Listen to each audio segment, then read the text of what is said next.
as we meet again, we've had good response to our tape called Conversations with Fr Hesse. Oh, yeah, I remember, yeah. That was 1997. 97. 97, and we did that. Of course, we had bells. We had bells ringing in the little classroom. Ja, how the time passed. Sed fugit interia fugit irreparabile tempus. That's how, meanwhile, the time flees. It flees irreparably. So what has happened is that a lot of people have contacted me because I think they're afraid to ask you questions. Mm-hmm. Would you again sort of tell us why we should be listening to you? What is your background and your credentials? Yeah, well, the answer would not be really that they should listen to me. I've studied for 10 years.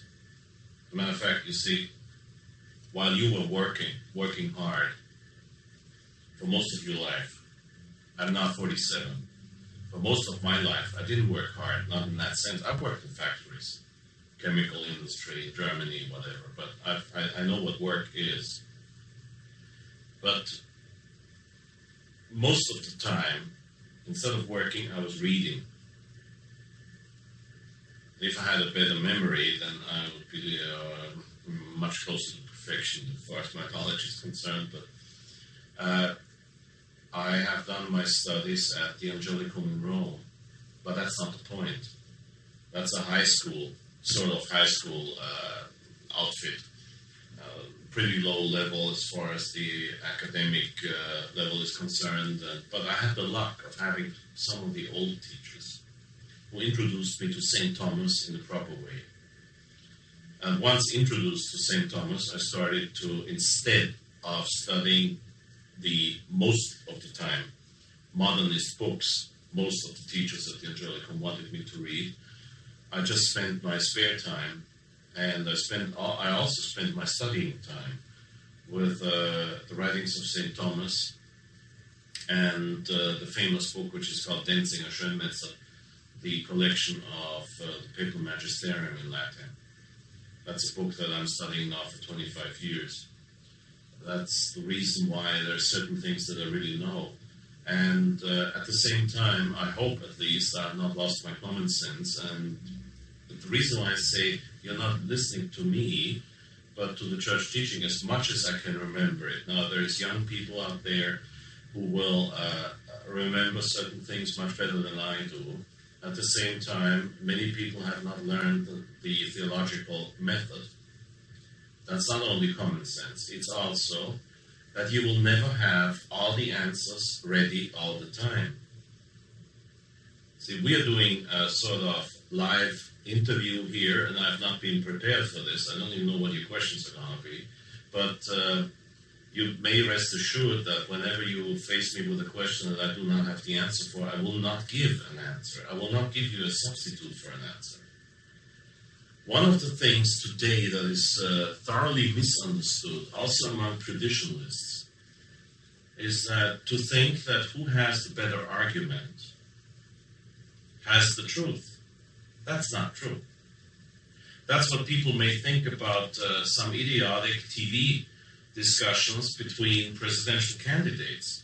They might think that the one presidential candidate that has the better arguments and has the better, apparently the better reasoning and the better preparation must be the better man. But that's not true. Because in public discussions, very often, the purpose of the discussion is that I am right, not to find out the truth. The reason why I can answer your question, why should people listen to me in the first place, is that I will always try, to the best of my knowledge, to reproduce doctrine that is traditional with the church.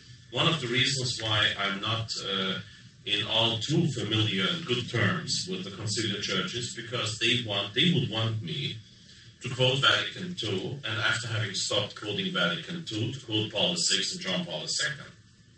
And you're highly embarrassed when you come up with quotations that are from the Council of Trent or Pope Pius X, and that proves them wrong, because they're not interested in the truth. Most of the time, they defend a certain political purpose, or they just want to be right. And unfortunately, even among traditionalists, it's a widespread phenomenon that many priests just want to be right. They want to be able to say, see, I was right and you were wrong. I've never been interested if I was right. I'm interested in what is the truth, what is correct, what is right.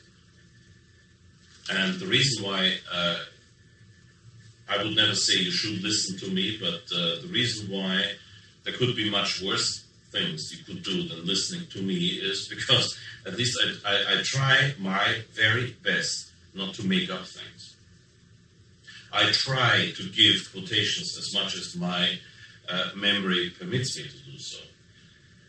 The reason why I'm not sitting here with a prepared manuscript that I will read to you is because it would be useless. Latest on page 2, you will be solidly asleep. Well, as you said, we have not. You don't know the questions I'm going to ask you. No, I have no idea. So the point that I have to make a point about this. One of the reasons why I decided to do interviews like this live, and not with prepared questions and prepared answers and prepared manuscripts, is God has given his talents freely. He gives them individually to each individual. He gives them differently to each individual. Somebody might be much better in reading than in talking freely. Some other person might be a lot more gifted for talking freely. I happen to know, and it's not my merit because I didn't buy that. I didn't work for that. It has been given to me. I have the merit that when I talk freely, people stay awake. When I read a book to you, people fall asleep. Oh, the best sermon in history. And you cannot challenge me on that. Because you will see, the best sermon in history is Christ's speech to the apostles at the Last Supper, recorded in the Gospel of St. John. Read, by the way, you talk about spiritual reading. That's spiritual reading. Read of what our Lord Jesus Christ had to say to the apostles at the Last Judgment. What Christ says here is of infinite value, of absolutely infinite value. And I consider it from all aspects, the literary aspect, not just talking about theology, revelation, as a matter of fact, what it is, the revelation of God's will and God's thoughts and God's intentions. I also consider it the most beautiful speech ever done from the literary viewpoint. However, mind you, not in itself, where it has infinite value. By circumstance, it can, by circumstances, it can become worthless. Namely, when at night you come home from your work, you sit down, you're tired, but you want to do something for your spiritual life, and here's this guy in front of the camera, and he's reading the gospel to you, and he goes on, but I did not call you employees, but I wanted you to be my friends. You will be solid asleep after the third line of our Lord Jesus Christ's own words. So that's what you call delivery, to deliver something. And I just can't, I'd rather risk a wrong quotation before I read something to you with scientifically researched fixed quotations that will put you to sleep solidly. You were reared in the new church. Yes. When did you decide, we were up on that altar with the new mass, that I cannot do this anymore? A few months after I was ordained. And mind you, there's one thing that I have to say about that. I've never celebrated one single mass in the vernacular. I started out from the very beginning In 1976, I started to say the new breviary, the Liturgia Horarum, for those who know Latin, I shall call it the Liturgia Errorum, seu the Liturgia Horrorum, the liturgy of horrors and errors instead of ours. But I did it in Latin. One of the reasons why I needed several years to find out that it's no good is because I did it in Latin. Not that I don't understand Latin, that's not the point. But once you are faced with the translations of the new breviary in English, you will understand why I say if I had done it in English from the very beginning or in German, I would have stopped very soon because I would have seen the blasphemies that come about in the translations. In the Latin original, usually you can find them. Are you saying to me, Father, that to say the new Mass in Latin from Vatican II would be a valid Mass at that point? I firmly believe so. Okay. For the simple reason that you cannot necessarily talk about the new sacraments. I'm talking about all the 7 sacraments in the new rite. You cannot necessarily call them a Latin rite. As a matter of fact, I'm firmly convinced that they might be all kinds of things, but they cannot be of the Latin rite. The point is, the Latin rite is more than one rite. Now, traditionally, in the Latin Church, you have the Roman rite, which basically is nothing else but the rite that used to be celebrated in the Roman Curia, and that Pope Pius V in 1570 canonized.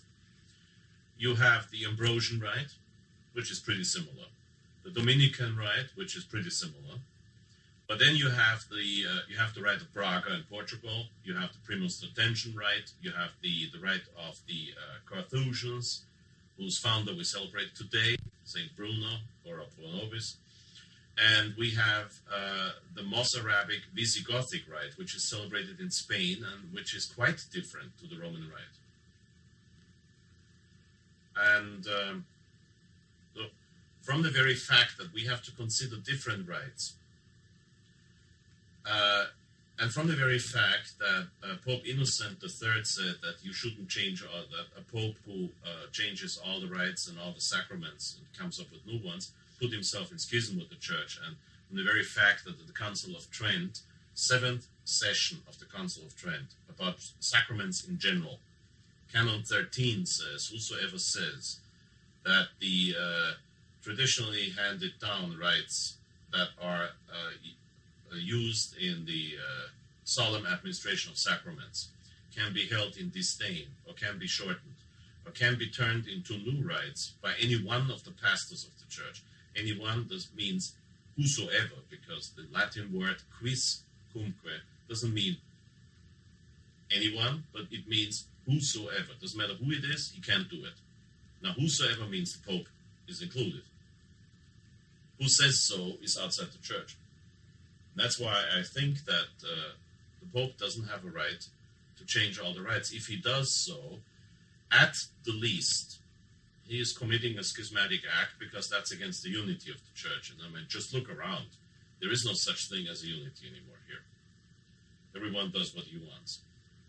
What do you do with a rite that you recognize not being the Latin Roman rite as such, when you consider its validity?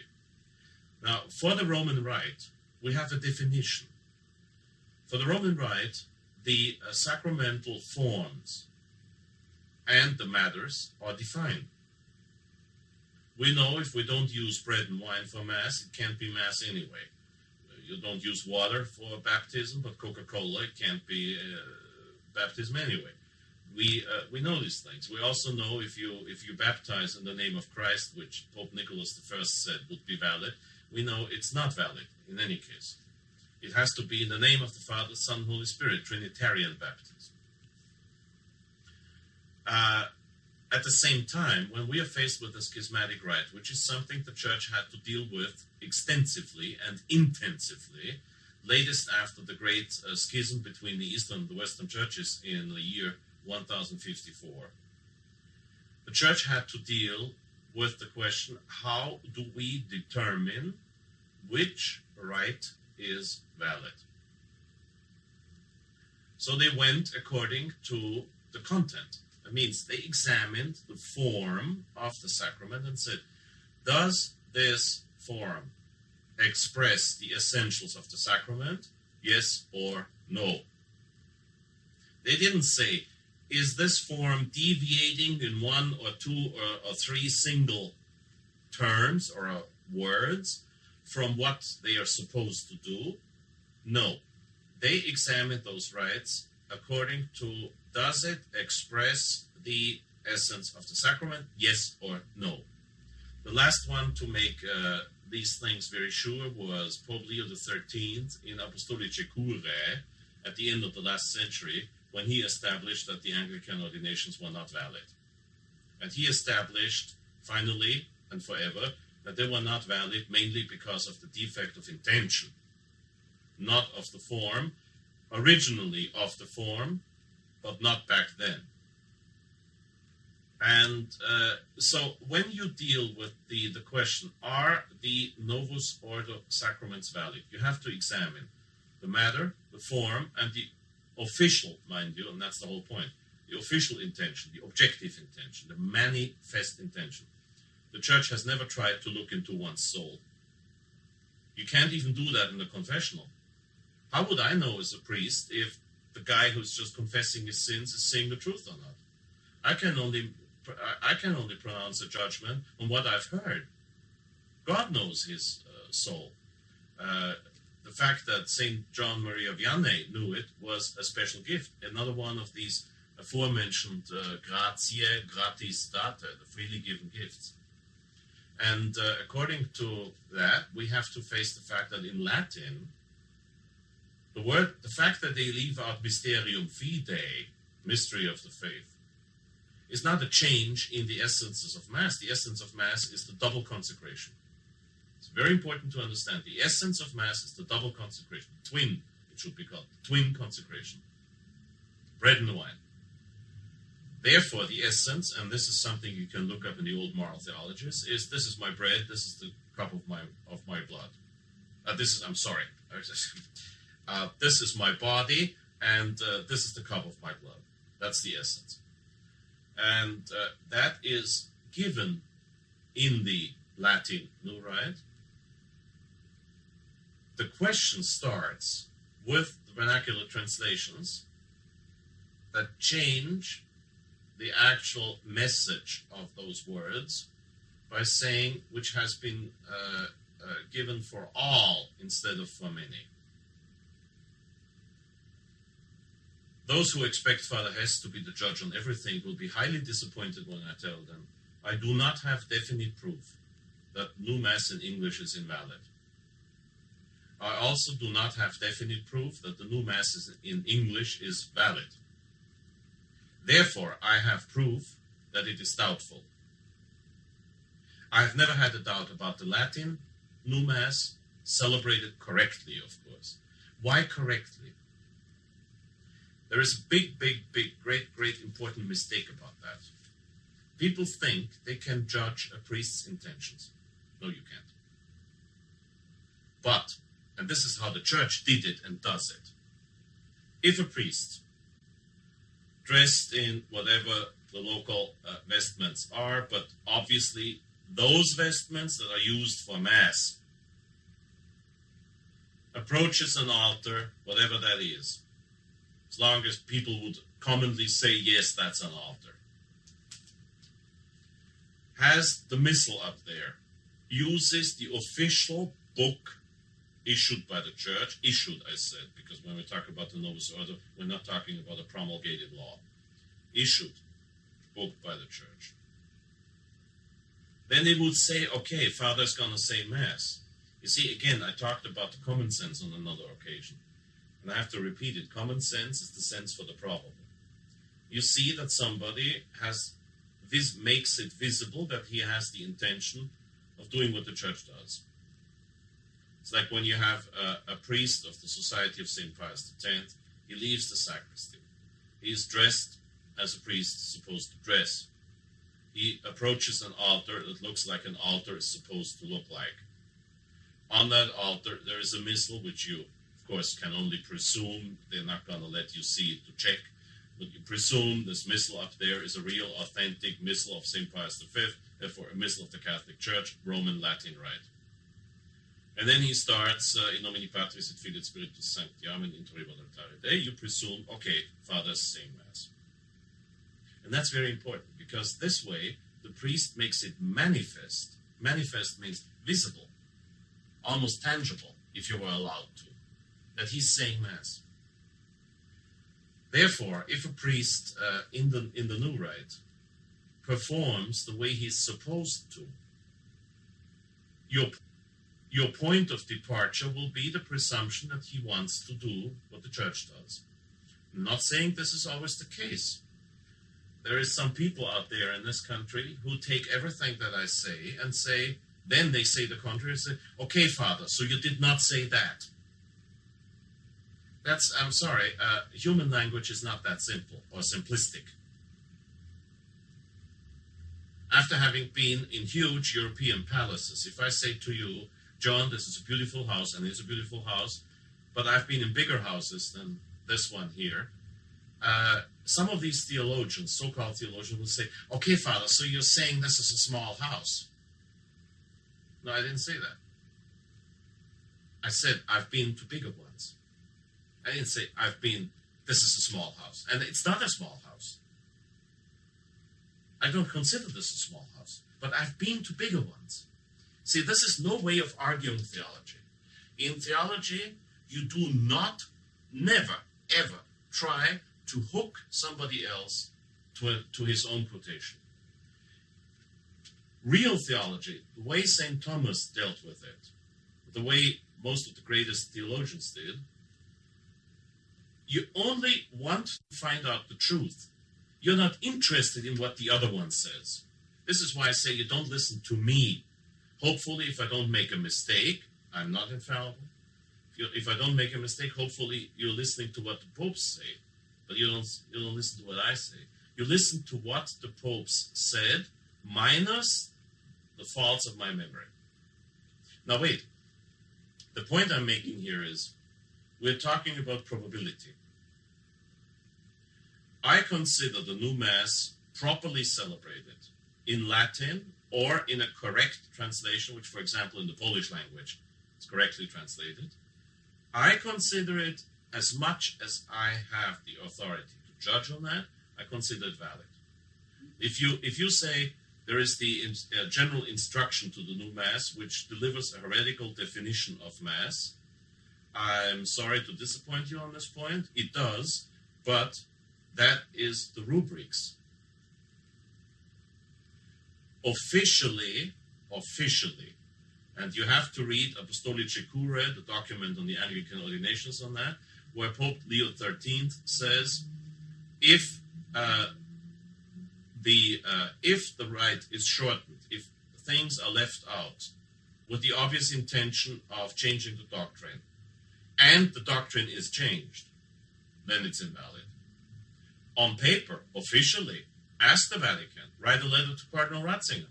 Officially, on paper, the Church is steadfastly holding to the real presence, the sacrifice of Mass, and the priesthood. In practice, in real life, they don't. But on paper, they do. I now come back to you. But excuse me, there's one thing that I finally have to add. These are my viewpoints. This doesn't change the fact that I consider the new Mass as such doubtful.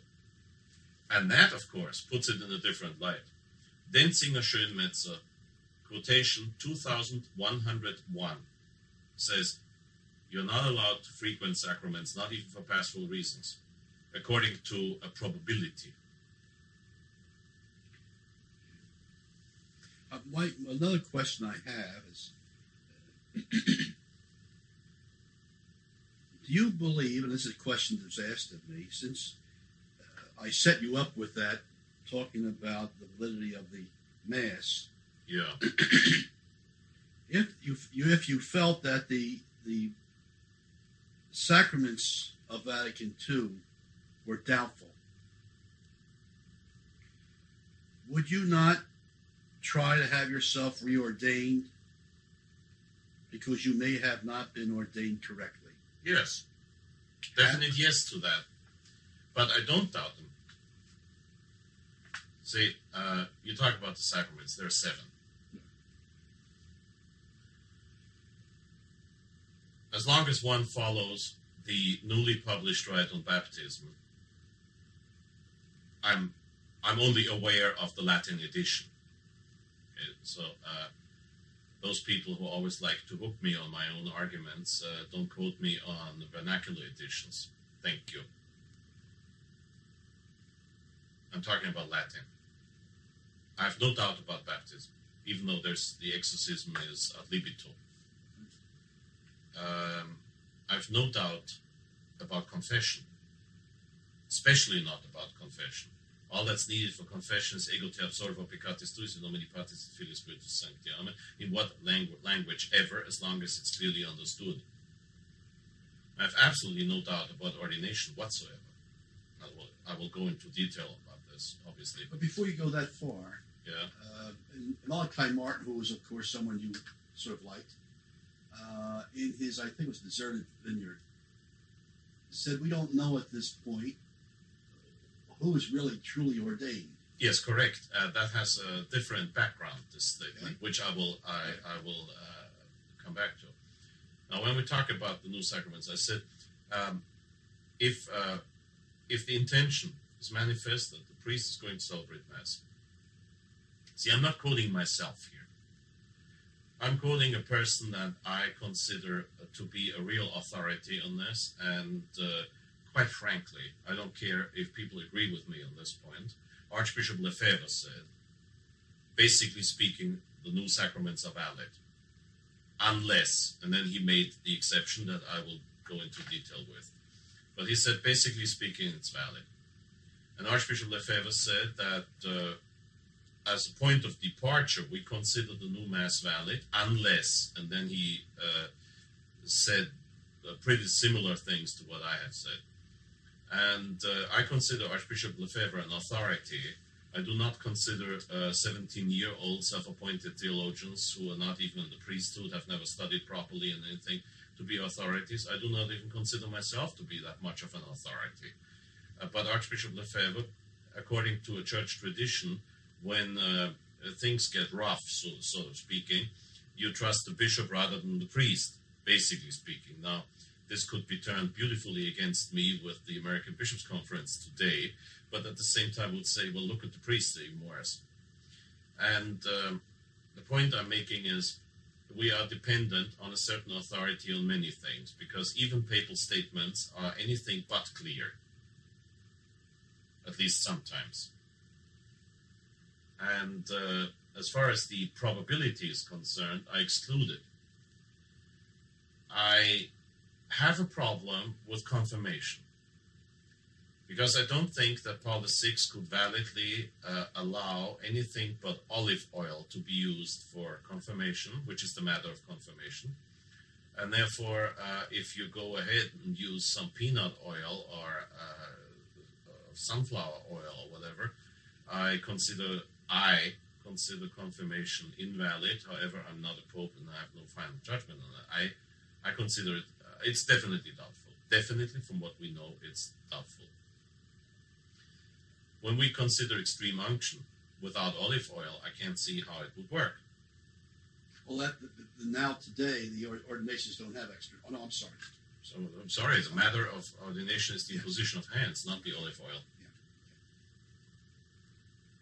Now, as far as the ordination is concerned, Paul VI, I don't know about, I have to be honest, I did not compare the old and the new rite on the ordination of deacons, diaconate. But I did, only recently, with a friend of mine in Austria, who is a pretty erudite theologian, we compared the forms of ordination of the new and the old ordination to the priesthood and the consecration for bishops. I know the argument that's looming in the background, quoting Sacramentum Ordinis by Pope Pius XII. If the infallible document that Pope Pius XII published under the title Sacramentum Ordinis, where he said that ad validitatem, for validity, the form of diaconate has to be colon, such and such, priesthood, colon, such and such, bishophood, colon, such and such. If that was applicable for all ordinations, we would have, since then, no valid ordinations in the Eastern Rite, mind you, the United or the Schismatic. We would have no valid ordinations in any rite that doesn't correspond to the Latin Roman rite in this point. Obviously, therefore, the document that Pius XII published is regarding the Roman Latin rite. I said before, what do you do if you're faced with a rite that you cannot properly categorize? Well, obviously, you have to judge it according to content. Now, Paul VI claimed, I have not checked up on it. So, that's another one of these things. A theologian who pretends that he will be able to answer everything correctly in a public discussion is not a man who wants the truth, but is a man who wants to be right. Beware of people who want to be right all the time. I have been wrong more often on more things than in theology than you ever knew that could be right or wrong. I can, if I started to give you an account on everything that I have been wrong about in the old days, especially in theology, we'd be sitting here for another 6 hours with another 3 tapes. I have to come back. I'm talking about the episcopal ordination. See, with the priesthood ordination, there has been one word difference, ut, a conditional word in, not necessarily conditional word in Latin. According to all traditional moral theologies I've ever read, even when an infallible papal decree defines that for the validity of a sacrament, the form has to be such and such and such. If a non-essential word is left out, that does not significantly change the sense of these words, even according to the rather strict rubrics in the Old Middle that talk about the possible defects while celebrating Mass, would consider it sinful if it's done deliberately, but would consider it valid. That means that even from the viewpoint of the Latin Roman rite, priesthood ordination cannot be considered invalid. And the bishop who ordained me a priest, by the way, was consecrated in the old rite in 1965, Archbishop Sabatani. The thing that concerns us here is, are the bishops that are ordained in the Novus Ordo consecration rite valid bishops? Again, under the condition that all the other necessary conditions are fulfilled, the form is definitely valid. Paul VI claims, and I said before, I have not checked up on that, but Paul VI claims that he took that form from the Byzantine rite. I don't care.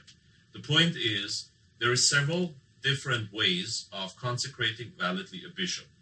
Now, the Church in Rome has always considered all the 7 sacraments with the schismatic, heretical, Russian Orthodox and Greek Orthodox churches valid. If you bother to read translations of the episcopal consecration and the priesthood ordination in the Eastern rites, you'd be surprised what you find. It's not clear at all. As a matter of fact, I can tell you one thing. As I had to deal with this recently, I compared the episcopal consecration under Pius XII, the set in his Sacramentum Ordinis, with the new one. And the funny thing I found was the old episcopal consecration form is not as clear about the actual role of a bishop as the German translation of the new one.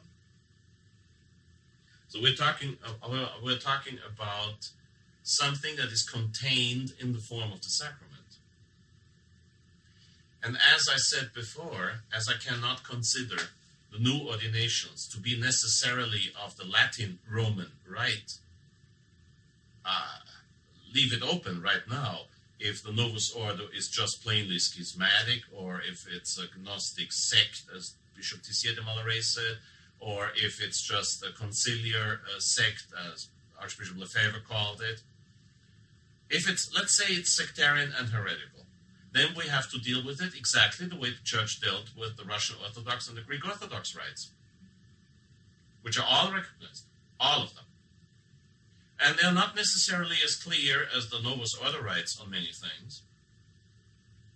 But I have not yet found the theologian who will definitely prove to me that the new episcopal consecration misses out on the essences of bishophood. The old one is anything but clear. For the simple reason, we are facing a phenomenon here which is quite amazing. When you read the old Code of Canon Law, the 1917 Code of Canon Law is something that some people in this country always love to quote against me in my face. Well, we have a problem there, because in the Code of Canon Law of 1917, it says that the major orders are subdiaconate, diaconate, and priesthood. Pius XII said, it's diaconate, priesthood, and bishop.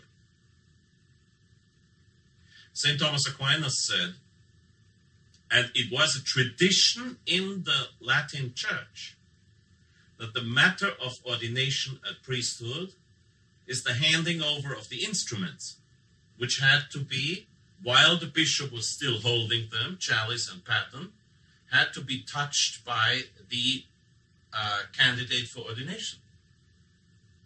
I mean, guess what? The massive ceremony at my ordination insisted that I do it. You must touch it, he said. You must touch it. He was obviously not all too aware of the Sacramentum Ordinis decree by Pius XII, who said, no, the matter is definitely the imposition of hands, because with the Greek United, for example, you never had the handing over of the instruments. Logical, clear to the last point. However, canon law doesn't define things, and never has defined things. And some people ought to get this in their head. It's the purpose of papal magisterium to define things, not of canon law. All right, I have another one.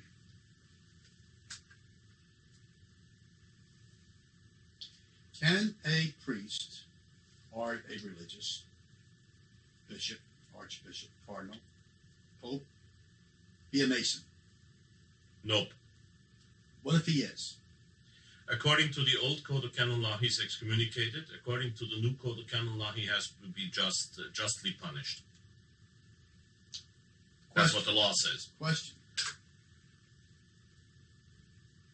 Who consecrated the faith? Excuse me? Who consecrated the faith as bishop? Cardinal Leonard. I'm getting, someone asked me the question, or told me that person, or that bishop, archbishop, was a Mason. That's going around. Yeah, I know. Can you clear that up? Apart from the fact that it's not that easy to produce proof for the fact that Cardinal Leonard was a Mason. If he were, supposition. That's what I'm saying. As it's not the purpose of this conversation here to clear up the rather insignificant detail if Archbishop Cardinal Leonard of Lyon was a Mason or not. If he was a Mason, then I would suggest to that person who suggested that Archbishop Lefebvre might not have been consecrated a bishop validly, to check up on the rite of ordination, which demands that it has to be 3 bishops. And all the 3 bishops have to consecrate. All the 3 bishops have to have the intention of consecrating. All the 3 bishops have to impose their hands. Therefore, if that person is able to prove to me that all the three bishops who consecrated Archbishop Lefebvre were most definitely Masons, then I would say, that's too bad. That means that Archbishop Lefebvre has been illegally consecrated, but validly. No one. Oh yes, well, you always get people who would suggest any kind of things, but the Church has never said that one who is excommunicated cannot ordain. See, only a sacrament that in its validity, as to its validity, is dependent on leseity, on being allowed, is doubtful in that case. Not a sacrament that doesn't depend on it. So your answer to them would be that there had to be 3 bishops. That's not the point. The point is not only there had to be 3 bishops, there was 3 bishops who consecrated Archbishop Lefebvre, but also if all the 3 of them had been Masons, which is not easily established, even if that had been the case, he would have been validly consecrated. Because the fact that you're excommunicated means you don't have your office. If Archbishop Leonard, which I am not as sure about, I don't believe that if I buy at the local cash register, if I buy one of those black and white, it's still black and white, I think, newspapers that tell me that a B-17 bomber fleet had been found on the moon, and that Adolf Hitler was a woman, I usually don't waste my time to check up on these things.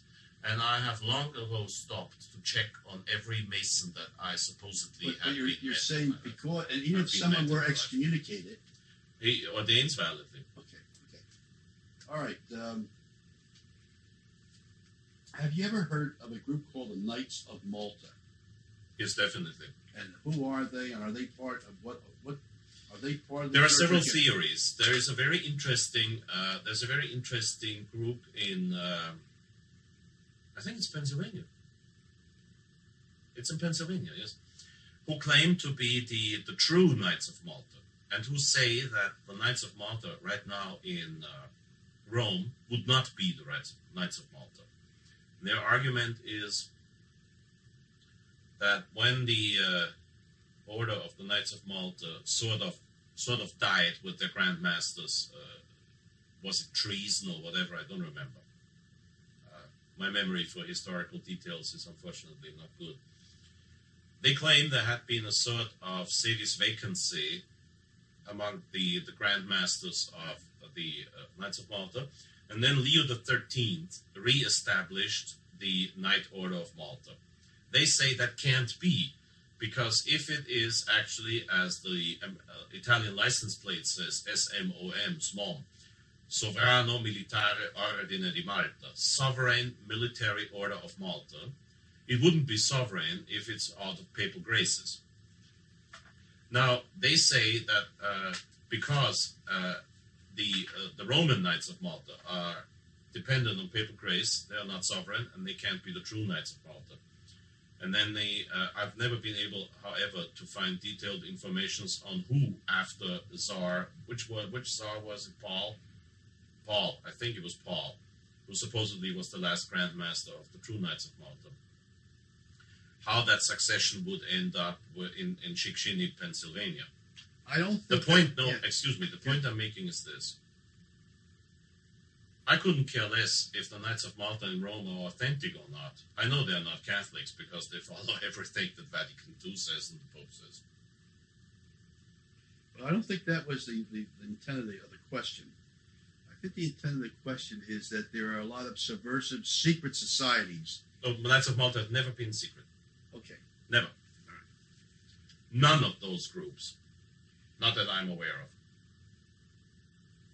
There is. Oh, you want a secret society? Try to find out the membership of all the members in the Opus Dei, and you got a secret society. Try it. The Escriva testimonies. Excuse me, the Escriva witnesses, that language mistake, beg pardon. The Jehovah Witnesses, the Escriva witnesses, try to find out a full membership list of the Escriva witnesses. José Marie Escriva de Balaguer, the founder of the Opus Dei. Evidently, the Opus Dei, you think there's something subversive with them? Or Yes, definitely. what, can you expand on that? Yes. Yeah, go ahead. The founder of the Opus Dei, who supposedly is beatified, at the time when Pius XII, I believe that Pius XII was Pope and was able to do it, in 1949 put the membership in the party, in the Communist Party, under excommunication. And also at the same time put under excommunication any work done for the Communist Party. The founder of the Opus Dei, and this is something that the Opus Dei confirms in at least one of their publications, accepted members of the Spanish Communist, or Italian already, I don't remember that, but Communist Party into the Opus Dei. And when one of those communists, that's a dialogue I read in one of the Opus Dei publications, when one of these when one of these party members of the Communist Party said to the founder of the Opus Dei, but Monsignore, in that case, I would have to leave the Communist Party, the founder of the Opus Dei said, oh no, there will be no need for that. So what do you make of that? What do you call that?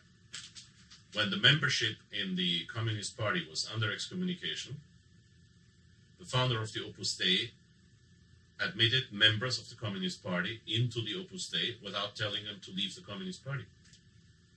Can you beatify a man who was in public disobedience against the Pope?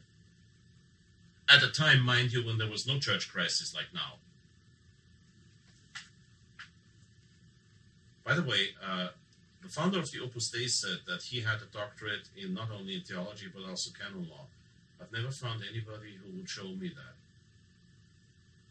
People have asked the Opus Dei to produce the document, and there's no answer. I'm not saying he's a liar. I'm just saying I would like to see it. In your one of your tapes, you spoke of Martin Luther. Yeah. Now, I have heard that someday he may be a Catholic saint. Right? In fact, years ago, someone got a picture down at the... I need a gulp of wine for that. A picture of Martin Luther with a halo in our Catholic cathedrals. Oh, a halo, I don't know. A hell, no, I saw the picture. A hell, that's another thing. But you spoke about Martin Luther, and you felt he was a very evil man. He said things... 10 books and publishers. Thomas A. Nelson. 10 books and publishers have an excellent book. The title is, I don't remember the author, but 10 books requires a title, a number, or an author, and they will be able to ship the book to you. In 10 books, you will find facts about Luther. Read the book. Luther used names for our Lord that I refuse to repeat. And Luther admitted freely that he had his inspirations from the devil. Do we need more?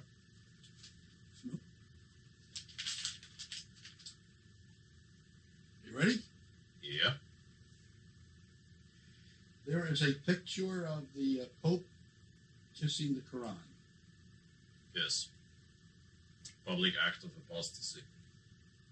And he calls it a holy book. It's a public act of apostasy.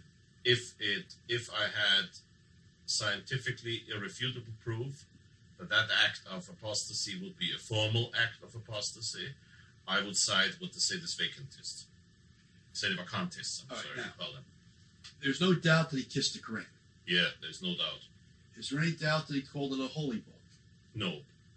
Now, how do you make that distinction that he was a formal heretic? People who have studied recent American history are witness to the fact that a president can say a lot of nonsense. Does he cease to be president? I know the argument is a president doesn't lose his office by being a heretic. In the church, you lose your office by being a heretic. I would say if you can lose your office by being treasonous. That's an excellent argument. He subverts the government.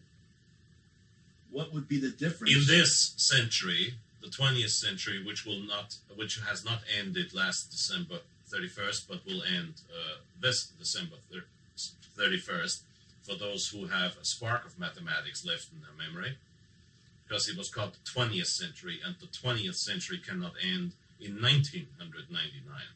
Even if Kaiser Wilhelm II of Germany in 1900 decreed this to be the first year of the 20th century.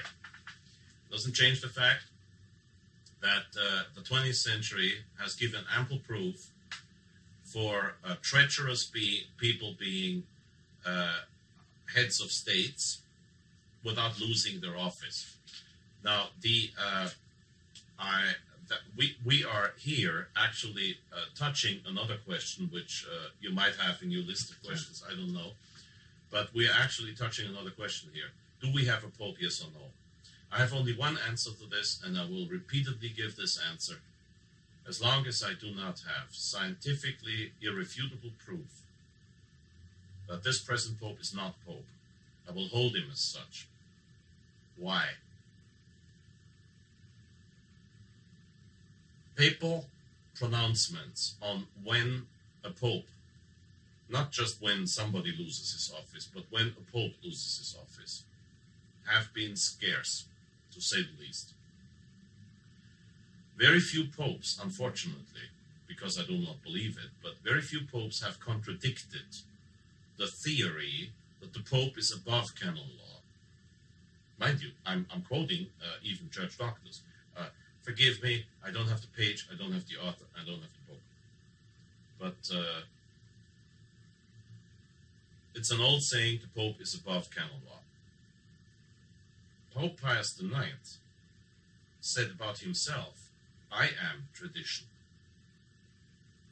which is impossible. But of course,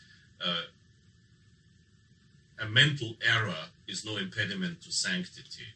However, Pope Pius IX said, I am tradition. I don't believe that. I don't believe that a single pope can be tradition. Impossible. The popes have, unfortunately, been very, very, even contradictory on this subject. When the Bishop of Brixen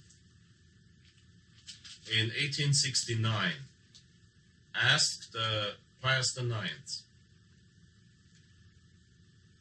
what will happen?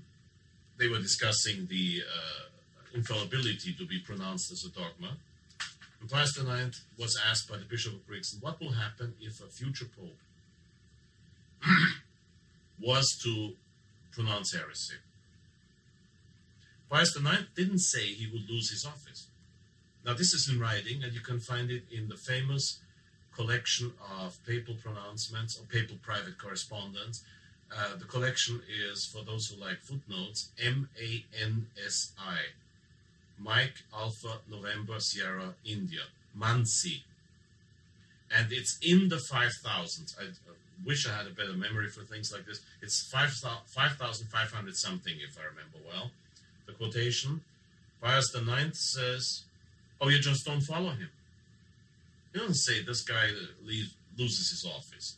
He doesn't say he ceases to be pope. He says, okay, but then you just don't follow him. Just like St. Thomas Aquinas said, if your prelate is wrong, you just can't follow him. But isn't there another document that speaks of something like if the pope does something heretical, he's no longer pope? No, wait a second. You can't do something heretical. You can only pronounce something heretical. Yeah. That he is no longer pope. The point is, canon law presumes that you are a formal heretic. That's canon law, anyway. Moral theology, like Prima, for example, or Werntz or Vidal, say that discussing the issue of a pope losing his office, say only if he's in formal heresy. We don't have the time here, and we would have to go for 5 hours to discuss these arguments. No, What I have to say, I'm fully satisfying you, because you will see that this is what you were asking. No, it was not what I was asking. No, I'm sorry. You said Someone has brought up that you evade an issue, that there is a document that says that when the Pope commits something, a heresy, all right, he is no longer Pope ipso facto. No, I didn't say that. No, I am saying there is a document to that. Yes, right. And people. Yeah, there are many documents to this point. Okay. Saint Robert Bellarmine, who is at least a doctor of the Church, right? Saint Robert Bellarmine says, even if a Pope was to pronounce just material heresy, he would ipso facto cease to be Pope. Oh, okay, why doesn't that hold? The point I'm making is there have been so many contradicting theories on this subject. Take, for example, this, even though I don't accept it, it's there. And if I accept it or not is not the point. It's there. The old saying that the Pope is above canon law. If the Pope is above canon law, you cannot apply canon law on him.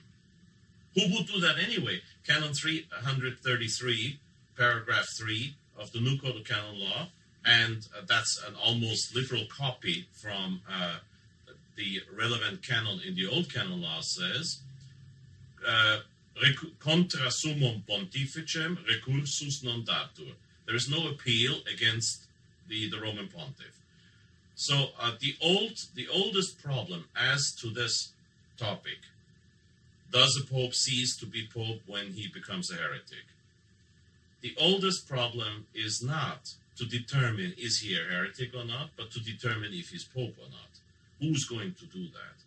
And you see, this is the whole point. Archbishop Lefebvre, again, pronounced pretty well on this subject. He was asked, of course, you can imagine, the seminarians in Econ, they had the same problems.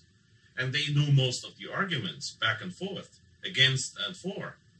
And they asked him, and he said, Archbishop Lefebvre said very clearly, he said, they have excellent arguments. There are very good arguments to believe that he's not Pope. But when you consider canon law, which certainly applies to us, obviously it's not that sure if it applies Pope, but it certainly concerns us. Then you have to consider the fact that the Pope doesn't have to prove anything to us. The onus probandi, this is called in Latin, the burden of proof lies with us. It might as well be, and I firmly believe, I'm firmly convinced that the sedevacantists have much better arguments for their viewpoint than we have for upholding the Pope. They have much better arguments. But who's going to decide on that? Who's going to decide on that? Who decided on the arguments for Immaculate Conception and against Immaculate Conception? I don't believe it was a priest from Vienna speaking to John Maffei in Philadelphia. You see? The point is, I have discussed this extensively with many theologians. I've discussed it with theologians who are really erudite. I've also discussed it with theologians who, especially on the telephone, try nothing else but to hook me up on my own lines by stating the contrary. I've discussed it with serious people, and I've discussed it with less than serious people. I do know from my reading, some sedevacantists have gone through the trouble of writing excellent, usually theologically very erudite thesis on this topic. The very fact that I'm not convinced is completely sufficient for my mentioning the Pope in the canon. Because even if I personally was convinced that he is not Pope, you think I'm stupid? If I mention John Paul II in the canon, and at the Last Judgment I find out he wasn't Pope, what is God going to do to me? Nothing. But what if I firmly believe that he is not Pope, and I don't mention him in the canon anymore, and at the Last Judgment I find out he was Pope? Uh-oh. The burden of proof is something of a very decisive nature in sensitive issues like that. This is one of the reasons we discussed the validity of ordination. The Pope doesn't have to prove to me that I've been validly ordained, and I don't have to prove to you that I've been validly ordained. The other part has to produce the proof. The burden of proof doesn't lie with the one that is presumed to be right by the law. The burden of proof lies with the one who challenges it. That's not just true in canon law, it's true in all logical civil laws. The Pope, for example, I mean, of course, this is not a conclusive argument if he actually holds the office of being Peter and Vicar of Christ, but the Pope is recognized as a head of state by a three-digit number of countries. Now, the one who challenges that is the one who has to present the proof. If the President of the United States says, okay, now I'm going to appoint a new ambassador to the Vatican, he doesn't have to produce proof that there is a head of state in the Vatican. And he doesn't have to produce proof that the Vatican is a recognized state or that the Catholic Church is a recognized institution. Some things are presumed. And if you do not follow the presumption, you have to produce the proof. Now, I say it again, the sedevacantists do have the better arguments than we have. But are they conclusive? I don't think so. And even if they were conclusive, who is going to establish by authority that this is the case? You ready for another one? Yeah. This is mine. Mm-hmm. Good. When a person is beatified, becomes a saint. Beatified or? And it also becomes a saint. Okay. Declared a saint. Yeah. Canonized. Yeah. Canonized. Can there be a mistake there? Whew. I have to be honest. I do know the answer for beatification. Beatification has never been considered infallible. Okay. The next step, of course, you find... Canonization. I have recently had the occasion to discuss this with one of my best friends, whom I consider a person more intelligent, more erudite than I am. And he said that even when you read Benedict XIV, Prospero Lambertini, Pope Benedict XIV, who most probably was one of the most erudite, most intelligent, most educated popes in history, wrote the famous document, the Beatificatione Beatorum and the Canonizatione Sanctorum, about beatification of the blessed and canonization of the sancted. He decided on many of these issues. And even when you read his document, it does not become fully clear if canonization is to be considered infallible. I personally believe it's infallible, canonization.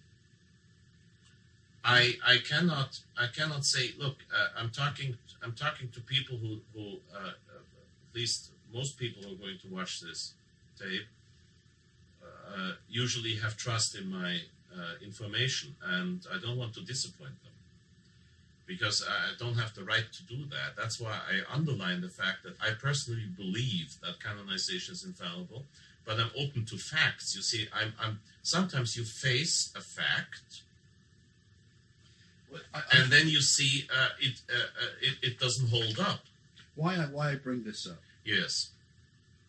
The ineffectibility of the church may be questioned here. Yeah. Because if sainthood the right word. There cannot be any mistakes. Yeah. Yes. in some being canonized. Mm-hmm. I now bring up this to you. Mm-hmm. We bring up John the 23rd, and we bring up Pius the 9th.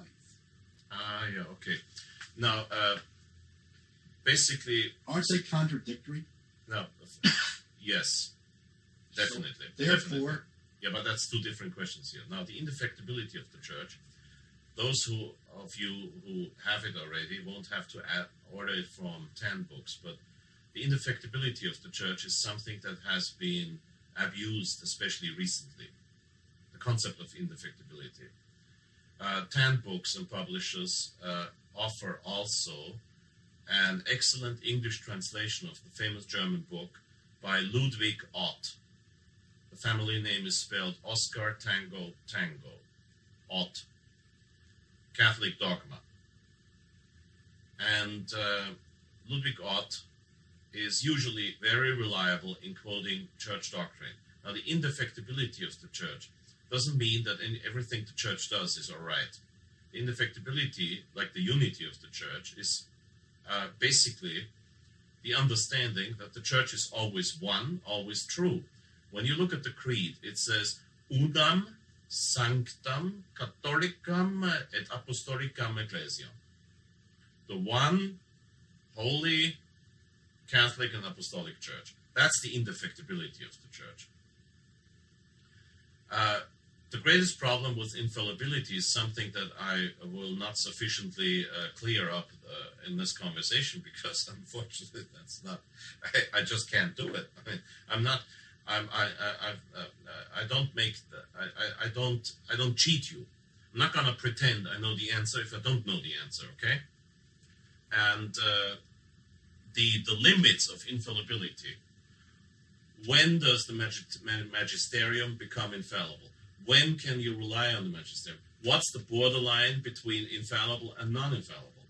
Is something that today is of a greater importance than ever, but it doesn't mean that it's cleared up. The subject is not cleared up. Yes. Now, coming back, you asked about beatification and Pius IX. I will not disappoint you on this.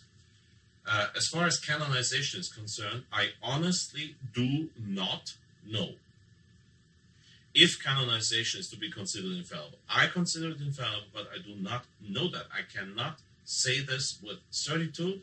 I'm sure there will be some very intelligent people who will come up with quotations. The problem with quotations is you can contradict Christ with the gospel. So careful with quotations, especially with single quotations, other context. You wanted to know about Pius IX and John the 23rd. Here's my answer.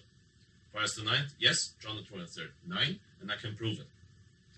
I cannot prove to you that Pius IX is a saint. How would I be able to? I cannot prove that to you. I believe it for one reason. Well, saint, beatified, okay, blessed. I had the privilege to know the promoter of the cause of Pius IX personally for many years. His name was Monsignor Antonio Pioranti. In his quality canon of the Basilica of St. Peter's in Rome, we met at least 100 times in those years that I was in Rome. And he was was at least, honestly, I don't even know if he's still alive, but he was the promoter of the cause of Pope Pius IX. When in 1979 he presented to me a medal of Pius IX that had been printed out of the lead coffin in which Pius IX had rested before his body was recovered for the examination for the cause at the Congregation for the Cause of the Saints. He told me that basically, now we're talking about 79, John Paul II was Pope for 1 year and had not yet had a chance to change all the rules and regulation of how to become a saint, okay? So that's important to remember. And back then in 79, Monsignor Antonio Pioranti told me that everything is ready for the beatification of Pius IX. So we are talking about facts that date back to a time before the present Pope changed procedures. Now, this doesn't mean that that's not a proof that Pius IX is definitely blessed. I believe it, and I venerate him, and I celebrated Mass in his honor. But as far as John the 23rd is concerned, the case is easy. Remember what I said about the founder of the Opus Dei and decree against communism? Okay, now in the 1950s, when Pope Pius XII was Pope, Angelo Giuseppe Roncalli, the later John the 23rd, became, after he had been nuncio in Paris, he became Patriarch of Venice, Archbishop Patriarch of Venice. When he was Patriarch of Venice, that's a famous case that you can find in all the archives, and it was all over the newspapers back then. He sided with the local communist union, just issue or not is not the point here, sided with the local communist union against the Italian state. And one of his famous, what do you call them, the pastoral letters that are issued for Lent, he had to take it back because Pius XII angrily grabbed his white telephone and called him and said, take it back. He did that, but he still sided with the communists against the Italian government. Now this in a time when the decree that he later on as Pope confirmed was still valid. You cannot beatify a man like this. I'm sorry, because there's rules. We are not talking, this is one thing that has to be understood. Beatification or canonization mean that the man is in heaven. But beatification, but the failure to beatify or to sanctify or to canonize a person does not mean he's not in heaven. So I'm not discussing that. I'm coming to this point. It seems to me that someone is trying to make John the 23rd a saint, and if he does, and they put it in with Pius IX, they both become saints, and yet are contradictory. Yes, of course. Doctrinally, at least, not character-wise, but doctrinally. Well, of course, Pius IX was not a liar. John the 23rd was. There is a famous case that will soon be dealt with scientifically in a publication. I wish I could give you the publisher and the footnote, but I'm not allowed to at this point because it hasn't been published yet by them, and we're not talking about the Fatima Crusader, where I'm personal friends with Father Gruner and the publishers, but we're talking about somebody that I have no right to quote here before the publication is actually out. But the case of John the 23rd will be dealt with individually and in detail. Now, there was this famous encyclical by John the 23rd in favor of the Latin language. And when a few of the liberals, whose names we know, again, Fr Hesse's memory is not what you think, so I don't remember the name, I don't even remember the title of the document, but what I'm indicating to you here is this is a conversation, not a scientific proof for everything I say. Pope John the 23rd had published that decree on Latin. Actually, it's not a decree, it's an encyclical, in favor of Latin. So some liberals confronted him with that. They were not alone. There was other cardinals present. And John the 23rd told them, oh, don't worry about it, I had to do that. It means it was for the show. Can you beatify a person like that? That's my problem with defectibility. Correct. And the problem with defectibility is simply because of a wrong definition of defectibility. The church has been jam-packed with idiots for 2,000 years. Do you think there are people who are saints that were really not saints? Quite possibly. One of the reasons why I think that everyone who has been canonized is in heaven is because the declaration that somebody is a saint might not be true as to his virtues, to his life, to the example he gave. But why wouldn't the Pope be able to use his keys for the person as such? He's got the keys. Yeah, come back to you on this.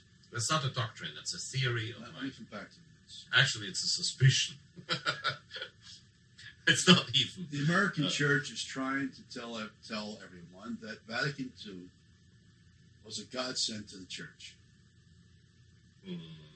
Maybe as a punishment. Now, who started Vatican II? John 23rd. Now, if he's made a saint, could it be Vatican II was wrong? Yes. Well, that's the issue. Well, that's no contradiction anyway, not even in the old days. Is St. Ambrosius a saint? Yes. St. Ambrosius, the church father, St. Ambrosius said that if a heretic who has been baptized in the name of Christ converts, he doesn't have to be rebaptized. St. Ambrosius said that. That's nonsense. It's baloney. Why? Well, who said that a saint cannot pronounce baloney or do baloney? I am saying that it seems to me that they're trying to authenticate Vatican II by making John the 23rd saint. Correct. Because, just like everybody else, almost everybody else today, infallibility is the fashionable error of the century. There was a priest, his name was Abbé is the title, Monsieur l'Abbé, Reverend Father Le Foque, Foque, French. He was the rector of the seminary, of the French seminary in Rome, when a certain young seminarian called Marcel Lefebvre attended the French seminary in Rome. Monsieur l'Abbé Le Foque said, we're talking about the 20s, now that Saint Pius X has uncovered and dealt with the modernists, we are facing the worst of all heresies, the heresy that the Pope can do anything. Even if Pius IX said, I am tradition. Now, Pius IX was a joker. If you read a detailed biography of Pius IX, which I have bothered to do 30 years ago first time, you will find out that Blessed Pius IX was a man of great humor. And just like Fr Hesse on his tapes, Blessed Pius IX would not always say something that's immediately to be taken as infallible statement or doctrine.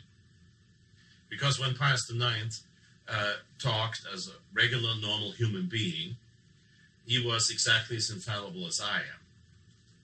Zilch, zero, nada, nothing, niente, rien. And so I'm not contrary to some people whose tactic it is all the time to do that. I'm not going to hook Pius IX on his statement, I am tradition. It's a very dangerous statement, but then I have other more dangerous statements. Pius IX said, when you talk about infallibility, he not only said if a pope was to pronounce heresy, you just don't follow him. If you look up Denzinger Schönmetzer, you will find Denzinger number 3050 following, up to 3070 something, you will find the solemn dogma of infallibility. After that, in the Denzinger collection, you will find a document that had been written by the German Bishops' Conference, because the German Reichskanzler, the Reichschancellor, Bismarck, challenged that dogma on totally absurd grounds. So the German bishops got together. In those days, they were Catholic. The German bishops got together and came up with a document explaining papal infallibility.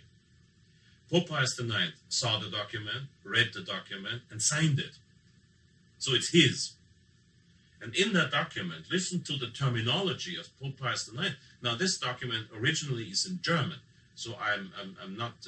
I read Latin as I read German, but I grew up with German. The document doesn't say.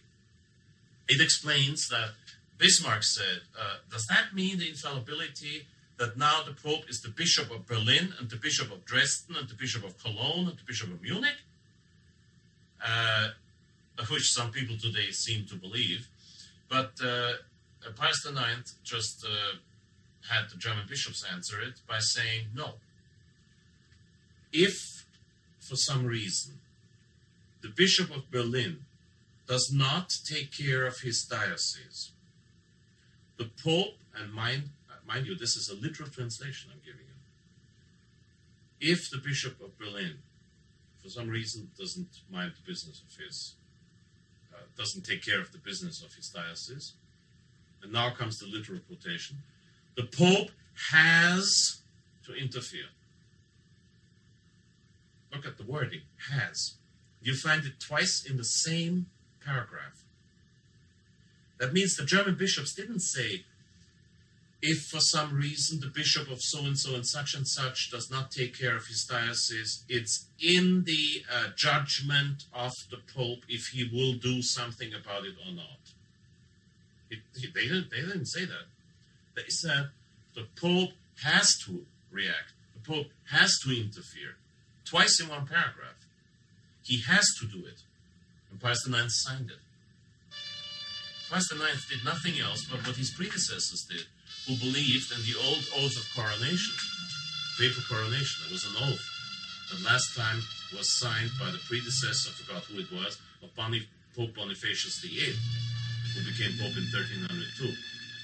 He was signed uninterruptedly by 600 years of papacy between Paschalis I and Bonifacius VIII. And that oath of incoronation says that he swears he won't change anything that has been handed down from his predecessors. What was that changed? It was never changed. No, it was changed, but the Pope does not say that anymore. Because that was just a guarantee of orthodoxy to the Holy Roman Emperor and the kings. And that's why after Boniface VIII didn't sign it, it doesn't mean that it's out of how do you say, that it has been, that's a piece of the past. If for 600 years, all the popes signed it, that means it's something accepted in church tradition. There's no need that the Pope signs it. He ought to know it. We know that the present Pope doesn't know it, but he ought to know it. The point I'm making is papal infallibility. What does it mean, papal infallibility? I wish I could give you a sufficiently detailed answer, because the available quotations will not. Even the dogma is such. Because the dogma, for example, in 3070 says, the Holy Spirit has not been given to the successors of Peter, that with his revelation, they will pronounce a new doctrine, open up a new doctrine, pate facere, but that with his assistance, they will faithfully, saintly guard and faithfully explain a handed-down tradition from the apostles to the apostles of faith.